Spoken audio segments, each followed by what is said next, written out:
ना किसी का फेंका हुआ मिले, ना किसी का छीना हुआ मिले, ना किसी का फेंका हुआ मिले, ना किसी का छीना हुआ मिले, मुझे बस मेरे नसीब से लिखा हुआ मिले।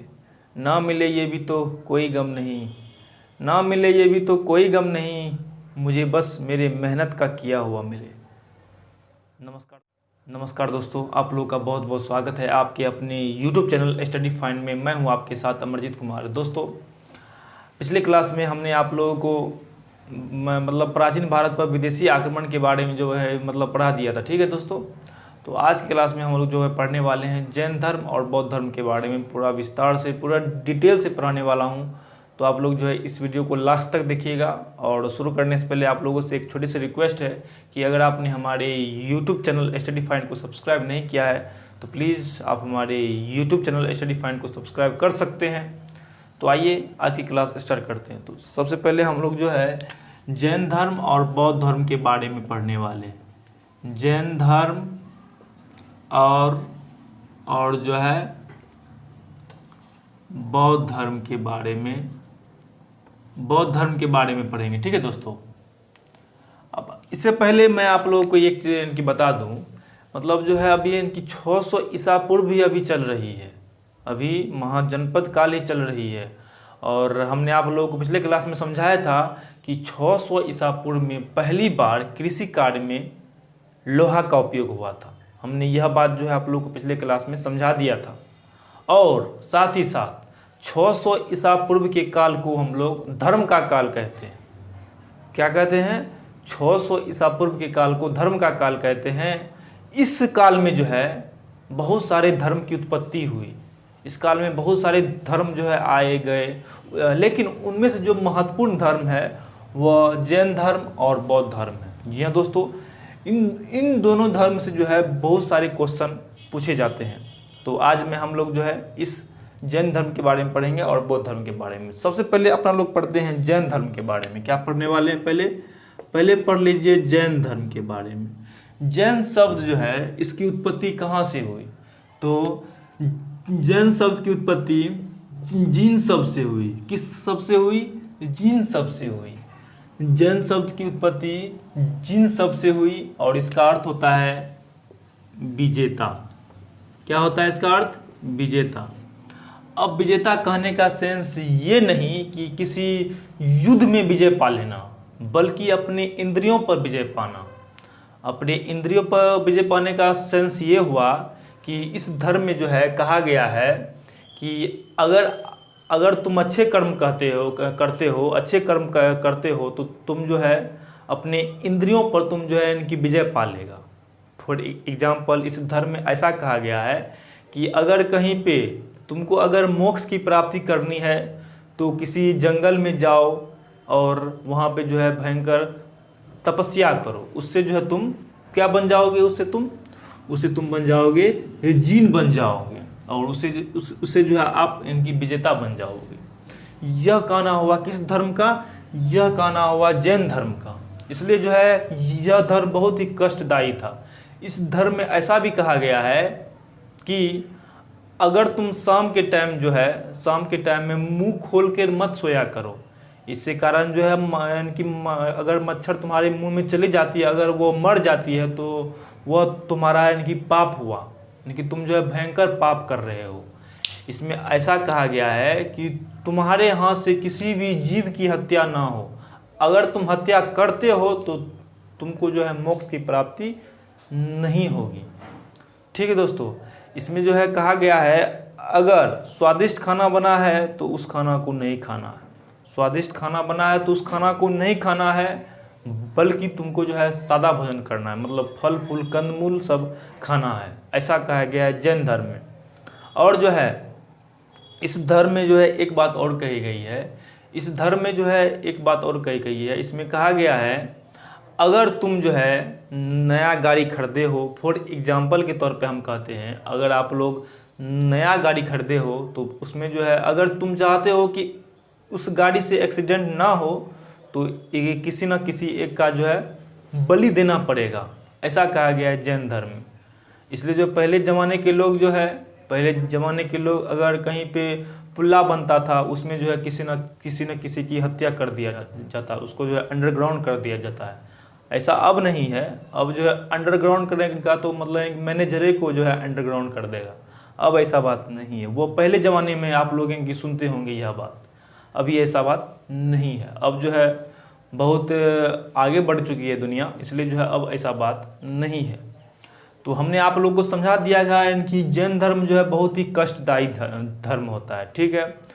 इसमें जो है एक बात और कहा गया है, अगर तुम कहीं पे चल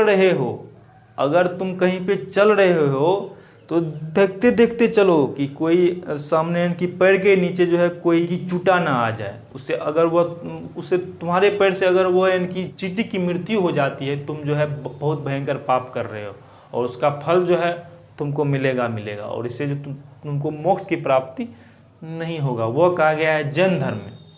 इसी टाइम एक और धर्म की मतलब आती है, उस धर्म का नाम है बौद्ध धर्म। उस धर्म का नाम क्या है? बौद्ध धर्म। यह जो है धर्म, यह मतलब है कि मध्यम धर्म है। इसमें अगर तुम्हारे से कोई मच्छर मर भी जाता है, तो अगर तुम गलती से मारते हो तो कोई बात नहीं, तुमको मोक्ष की प्राप्ति हो जाएगी, ऐसा कहा गया है बौद्ध धर्म में। ठीक। और इसके कारण जो है बौद्ध धर्म में भीड़ जुटने लगे। अब हम लोग जानते हैं जैन धर्म के संस्थापक और इसमें जो है कितना तीर्थंकर था, उसके बारे में भी जानेंगे। तो जैन धर्म में जो है कुल मिलाकर 24 तीर्थंकर हुए। कितना तीर्थंकर हुए? 24 तीर्थंकर हुए, ठीक। इसका जो पहला तीर्थंकर था जो इसका यानी जैन धर्म का स्थापना किया था, उसका नाम है ऋषभदेव। इसका नाम क्या है? ऋषभदेव। इसको जो है जैन धर्म का संस्थापक कहा जाता है, ऋषभदेव को। इसका अन्य नाम है आदिनाथ। इसका अन्य नाम क्या है? आदिनाथ इसका अन्य नाम है, ठीक। और इसका जो है प्रतीक चिन्ह क्या है? ऋषभदेव का प्रतीक चिन्ह क्या है? तो ऋषभदेव का प्रतीक चिन्ह है सांड, ठीक। उसके बाद इनकी दूसरा धर्म है, मतलब इनकी जो इसका तीर्थंकर था उसका नाम है अजीतनाथ। इसका नाम क्या है? अजीतनाथ। और इसका जो है प्रतीक चिन्ह क्या था? तो इसका प्रतीक चिन्ह था हाथी। इसका प्रतीक चिन्ह क्या था? हाथी था। अब जो है 22वां तीर्थंकर, इसका नाम क्या है? इसका नाम है अरिस्टिनेमी। अरिस्टिनेमी जो है इसका इनकी 22वां तीर्थंकर था। और इसका जो है प्रतीक चिन्ह का पता नहीं चला है। अब जो है 23वां तीर्थंकर का नाम क्या है? इसका नाम है पार्श्वनाथ। क्या नाम है? पार्श्वनाथ। क्वेश्चन आ सकता है कि जैन धर्म के 24 तीर्थंकर का नाम क्या है? तो इसका यानी कि प्रतीक क्या था? इसका प्रतीक था सांप। अभी मैं आप लोग को अच्छी तरह से समझाने वाला हूं कि आप लोगों को जो है इसको कैसे याद करना है। और इसका जो है अंतिम तीर्थंकर कौन थे? महावीर थे। इसका अंतिम तीर्थंकर महावीर थे। और इसका जो है इसका यानी कि प्रतीक चिन्ह क्या है? इसका प्रतीक चिन्ह जो है आप लोगों को सिंह है, यानी कि शेर है। इसका प्रतीक चिन्ह क्या है? सिंह या शेर है। अब इसमें जो है जैन धर्म में कुल मिलाकर 24 तीर्थंकर हुए। और हम लोग को जो है ऊपर से 2 पढ़ना है और नीचे से 2 पढ़ना है। उसी से जो है क्वेश्चन आते हैं एग्जाम में क्वेश्चन आते हैं। ऊपर से 2 की एक और नीचे से 2 के बारे में क्वेश्चन आते हैं। तो इनकी जैन धर्म के प्रथम तीर्थंकर का नाम क्या है? ऋषभदेव। और इसका अन्य नाम क्या है? आदिनाथ। और इसका प्रतीक चिन्ह क्या है? सांड।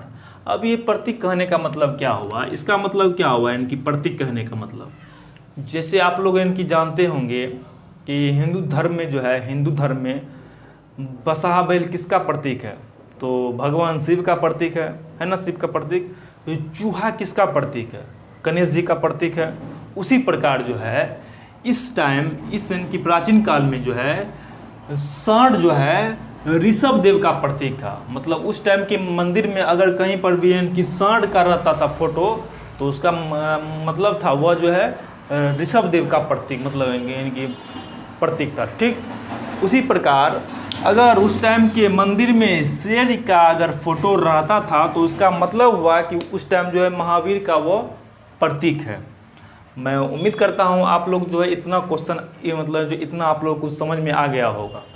क्वेश्चन आएगा, क्वेश्चन ऐसा आता है कि जैन धर्म के वैश्विक तीर्थंकर का नाम क्या था? तो आप लोग जानते होंगे, तो जैन धर्म के वैश्विक तीर्थंकर का नाम क्या है? अरिस्टिनेमी। ठीक, और जैन धर्म के अंतिम तीर्थंकर का नाम क्या है? महावीर। इसको जो है महावीर को जैन धर्म का वास्तविक संस्थापक भी कहा जाता है। महावीर को जैन धर्म का वास्तविक संस्थापक भी कहा जाता है। इस बात को आप लोग जो है गांठ बांध लीजिए। जैन धर्म को जो है जैन धर्म का वास्तविक संस्थापक किसको कहा गया है? महावीर को कहा गया है।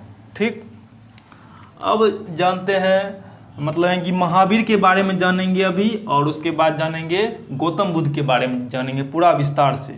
ओके, अगर आपको हमारी वीडियो अच्छी लग रही है तो प्लीज़ इस वीडियो को लाइक कर दीजिए, और हो सके तो हमारे यूट्यूब चैनल स्टडी फाइंड को भी सब्सक्राइब कर लीजिए। अब हम लोग जो है जैन धर्म के जो इसका इनकी वास्तविक संस्थापक था महावीर, उसके बारे में जानेंगे, और गौतम बुद्ध के बारे में जानेंगे पूरा विस्तार से।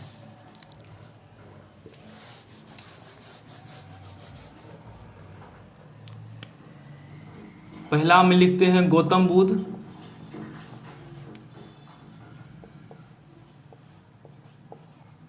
गौतम बुद्ध, और इसमें लिखते हैं अपना लोग महावीर के बारे में। महावीर के बारे में ठीक, हमने जो है इसका इनकी दो सूची बना दिया है। इससे फायदा ये होगा कि अधिकतर लड़का क्या करते हैं, मतलब इनकी गौतम बुद्ध की पत्नी को महावीर के पास पहुंचा देते हैं, महावीर की पत्नी को गौतम बुद्ध के पास पहुंचा देते हैं। हमने जो इसका इनकी दो सेक्शन कर दिया है, इसमें जो आप लोगों को कोई भी कन्फ्यूजन नहीं होगा। तो सबसे पहले यहाँ पे हम लोग लिखते हैं संस्थापक। पहले क्या लिखते हैं? संस्थापक। गौतम बुद्ध किसके संस्थापक थे? तो बौद्ध धर्म के संस्थापक थे। कौन धर्म के? बौद्ध धर्म के संस्थापक थे गौतम बुद्ध। और महावीर जो थे किस धर्म के संस्थापक थे? यह जो है महावीर को वास्तविक संस्थापक कहा जाता है। इस बात को जान लीजिए, महावीर को जो है वास्तविक संस्थापक कहा जाता है।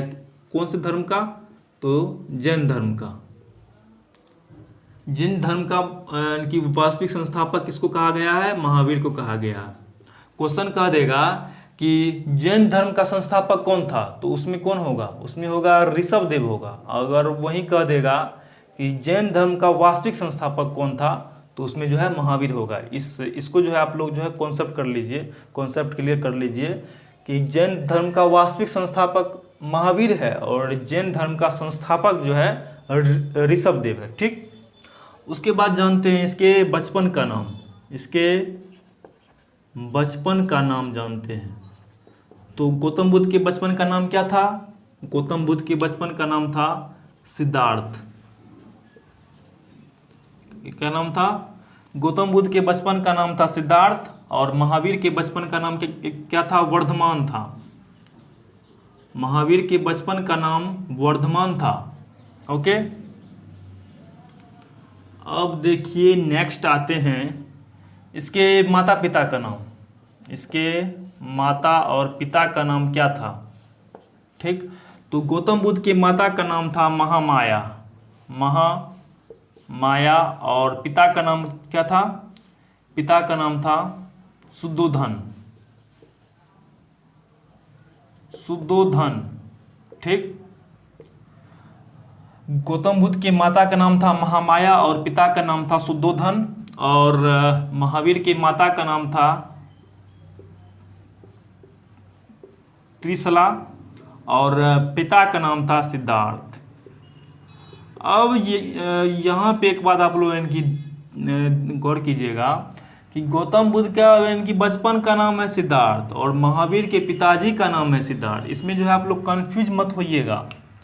इसमें अधिकतर लड़का जो है कंफ्यूजन होता है कि गौतम बुद्ध के जो है पिता का नाम ही महावीर के पिता का नाम क्या है? सिद्धार्थ है। और गौतम बुद्ध के बचपन का नाम है सिद्धार्थ। इस बात को जो है आप लोग क्लियर कर लीजिए। इसलिए जो हमने जो है इसका यह सेक्शन बनाया है कि इसमें जो है आप लोग को कोई भी कन्फ्यूजन नहीं होगा। ओके दोस्तों,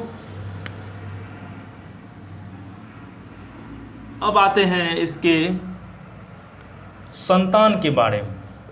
गौतम बुद्ध के कौन से संतान था? तो इसका इनकी संतान का नाम था राहुल। ओके, इसको जो है एक ही संतान था, उसका नाम था राहुल, गौतम बुद्ध का।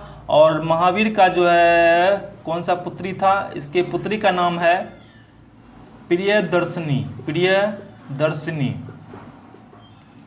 महावीर की पुत्री का नाम है प्रियदर्शिनी और इसके दामाद का नाम है जामिल।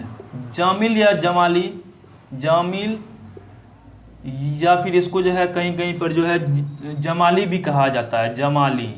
ओके, महावीर के पुत्री का नाम है प्रियदर्शिनी और इसके दामाद का नाम है जामिल या जमाली। ओके, अब आते हैं नेक्स्ट। इन लोगों ने जो है अपनी घर का त्याग कब किया था? घर त्याग करना, घर त्याग। तो महावीर जो है घर की त्याग जो है 29 वर्ष की अवस्था में किए थे। सॉरी, गौतम बुद्ध जो है घर का त्याग जो है 29 वर्ष की अवस्था में किया था और महावीर जो है घर का त्याग जो है 30 वर्ष की अवस्था में किया था। ओके, एक बात और जान लीजिए, गौतम बुद्ध के घर के त्याग को जो है कहा जाता है महाभिनिष्क्रमण।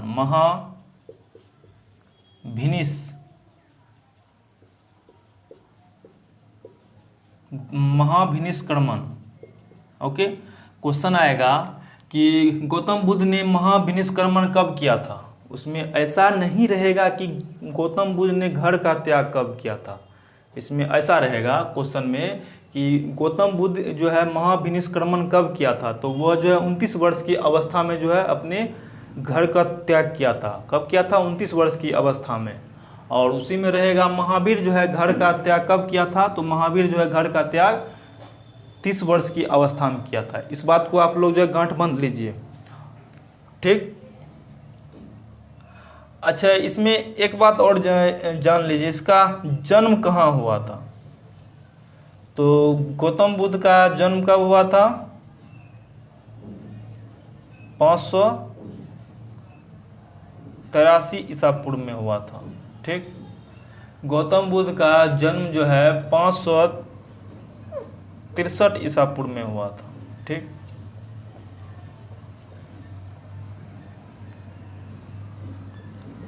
गौतम बुद्ध का जन्म कब हुआ था? 563 ईसा पूर्व में हुआ था। कहाँ पे हुआ था? नेपाल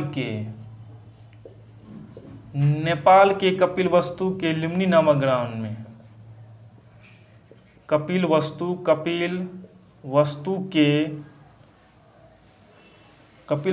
के लुम्बिनी नामक ग्राम में। कहाँ पे? लुम्बिनी नामक ग्राम में हुआ था।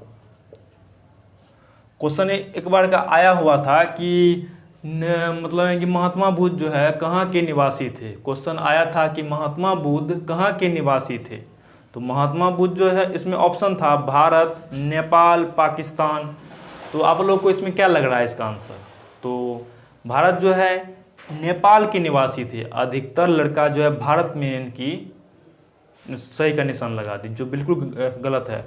तो महात्मा बुद्ध जो है कहाँ के निवासी थे? नेपाल के निवासी थे, क्योंकि वहाँ जो है उसका जन्म हुआ था, इसलिए वह जो है नेपाल के निवासी थे। उसके बाद जो है महावीर का जन्म कब हुआ था? तो महावीर का जन्म जो है मतलब गौतम बुद्ध का जन्म हुआ था 563 ईसा पूर्व में। कहाँ पे? नेपाल के कपिलवस्तु के लुम्बिनी नामक ग्राम में। और वहीं जो है महावीर का जन्म कब हुआ था? तो महावीर का जन्म हुआ था 540 ईसा पूर्व में। कहाँ पे? वैशाली के कुंडल ग्राम में। वैशाली के कुंडल ग्राम में। वैशाली के कुंडल ग्राम में हुआ था, ठीक। क्वेश्चन आएगा कि महावीर का जन्म कब हुआ था। तो महावीर का जन्म जो है 540 ईसा पूर्व में कहाँ पे, वैशाली के कुंडल ग्राम में। वैशाली जो है बिहार में पड़ता है। कहाँ पड़ता है, बिहार में पड़ता है वैशाली। ओके, और इसमें तो हो गया इतना। उसके बाद जो है इसका जो है ज्ञान की प्राप्ति इसको कब हुई उसके बारे में जान लीजिए। तो गौतम बुद्ध को जो है ज्ञान की प्राप्ति कब हुई, इसके ज्ञान की प्राप्ति कब हुई। तो गौतम बुद्ध को जो है ज्ञान की प्राप्ति जो है 35 वर्ष की अवस्था में हुई। कब हुई थी, 35 वर्ष की अवस्था में। गौतम बुद्ध को ज्ञान की प्राप्ति कब हुई थी, 35 वर्ष की अवस्था में। इसके ज्ञान की प्राप्ति को हम लोग क्या कहते हैं, संबोधि कहते हैं। इसके ज्ञान की प्राप्ति को संबोधि कहते हैं। क्वेश्चन रहता है कि गौतम बुद्ध की संबोधि कब हुई थी। क्वेश्चन ऐसा रहेगा कि गौतम बुद्ध को जो है संबोधि की प्राप्ति कब हुई थी। मतलब संबोधि का मतलब होता है ज्ञान की प्राप्ति। क्या होता है इसमें, ज्ञान की प्राप्ति होता है। ठीक, तो इसको जो है कब इनकी प्राप्ति हुआ था, तो 35 वर्ष की अवस्था में जो है इसको ज्ञान की प्राप्ति हुए थे। किसको, गौतम बुद्ध को। उसके बाद जो है इसमें आता है महावीर को। तो महावीर को ज्ञान की प्राप्ति कब हुई थी, तो इसको इनकी 42 वर्ष की अवस्था में जो है इसको ज्ञान की प्राप्ति हुई थी। अब इसमें देख लीजिए दोस्तों, गौतम बुद्ध को जो है ज्ञान प्राप्ति करने में 6 वर्ष यहाँ पे इसको इनकी लग गया, और वहीं जो है महावीर को जो है ज्ञान की प्राप्ति करने में कुल मिलाकर 12 वर्ष का समय लग गया। इनकी 540 में उसका इनकी जन्म होता है, और उसको जो है ज्ञान की प्राप्ति करने में कितना वर्ष का समय लगता है, 42 वर्ष का समय लगता है। वह घर त्याग कब करता है, 30 वर्ष की अवस्था में। इसमें से आप इसको घटाइएगा तो आएगा इनकी 12। तो इसका मतलब है कि 12 वर्ष जो है वह लगातार तपस्या किए, उसके बाद जो है महावीर को ज्ञान की प्राप्ति हो गई। ठीक, और हमने आपको कह दिया कि गौतम बुद्ध को जो है ज्ञान की प्राप्ति को क्या कहते हैं, संबोधि कहते हैं। क्या कहते हैं, संबोधि। ओके, उसके बाद जो है इसमें हम लोग जानेंगे अब जो है यह इनकी प्रथम उपदेश कहाँ दिए थे। गौतम बुद्ध जो है प्रथम उपदेश, अपना प्रथम उपदेश कहाँ दिए थे। तो गौतम बुद्ध जो है अपना प्रथम उपदेश जो है सारनाथ में दिए थे। कहाँ पे, सारनाथ में। ठीक, और महावीर जो है अपना प्रथम उपदेश कहाँ दिए थे। तो महावीर जो है अपना प्रथम उपदेश जो है आप लोगों को राजगृह के वितुचल पहाड़ी के नीचे दिए थे। राजगृह के वितुचल पहाड़ी के नीचे, वितुचल पहाड़ी के नीचे दिए थे। कौन, अब देखिए दोस्तों, इसमें जो है कन्फ्यूजन करने वाली कौन सी बात है। इसमें जो है कन्फ्यूजन उत्पन्न करने वाली बात यह है कि कह देगा क्वेश्चन में कि महावीर को ज्ञान की प्राप्ति कब हुई थी। तो महावीर को जो है ज्ञान की प्राप्ति 30 वर्ष की अवस्था में हुई थी। तो इसको जो है उसको जो है 42 वर्ष की अवस्था में उसको जो है ज्ञान की प्राप्ति हुई थी। किसको, महावीर को। और उसने जो है अपना प्रथम उपदेश कहाँ दिया था, तो राजगिरी के वितुचल पहाड़ी के नीचे। ठीक, मैं उम्मीद करता हूँ आप लोग जो है इतना आप लोग को जो है समझ में आ गया होगा। ओके, और आज का क्लास जो है यहीं तक। अगर कोई भी प्रॉब्लम आती है तो आप हमें कमेंट कर सकते हैं, मैं इसका रिप्लाई अवश्य दूंगा। और हो सके तो हमारे यूट्यूब चैनल स्टडी फाइंड को सब्सक्राइब कर लीजिए, और साथ में साथ जो है बेल आइकन को भी प्रेस कर दीजिए, ताकि मैं जो भी वीडियो अपलोड करूँ वो आपको नोटिफिकेशन के द्वारा मिल जाए। तो आज का क्लास यहीं तक। Best of luck.